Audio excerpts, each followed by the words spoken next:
Good evening, Mommy Vicky. Good evening, Mommy Karen. And good evening din sa lahat ng mga mommies na nanonood tonight. And welcome sa ating show na tungkol sa ilaw ng tahanan, ang Balitang Ina!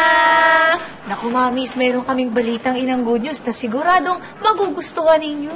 Oh yes, Mommy Karen. Ito ay para sa mga mommies na nasistress na talaga sa work and stress at pagod na pagod din sa pag-aalaga sa kanilang mga chikiting. Tama, Mommy Vicky. Naku, isa ka ba sa mga nanay na laging pagod sa mga gawaing bahay at sa pag-aalaga ng kanilang mga anak?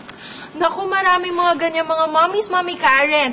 Kaya, pag may time naman sila mag-relax, wala naman silang makasama. Kaya ito po ang napakagandang suggestion namin para sa inyo.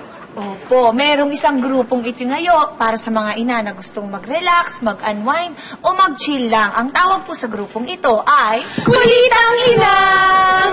Para po sa mga mommies na gusto mag-unwind, sumali lang po kayo sa group na ito para medyo naman gumaan ang pakiramdam nyo. At malay nyo, diba, magkaroon na din kayo ng mga bagong kaibigan. Diba? So, para nga po sa mga gustong mag-join sa Kulitang Ina, i-follow nyo lang po ang Facebook page na Kulitang Ina Group at makipagkulitan na kayo sa mga nanay na katulad natin. Ang saya-saya, di ba, Mami Vicky?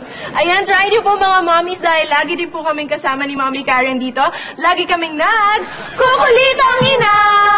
Ako, Mami Vicky, wala na naman tayong oras. Kaya mga mommies, para maging updated sa mga bagong balita, siguraduhin tumutok lang dito sa Balitang Ina! At para sa mga ina na maagang natutulog sa gabi, meron po kaming replay bukas ng umaga ang Balitang Ina nyo rin! Ako po si Mami Karen. At ako naman po si Mami Vicky at ito ang Balitang Ina! Ay!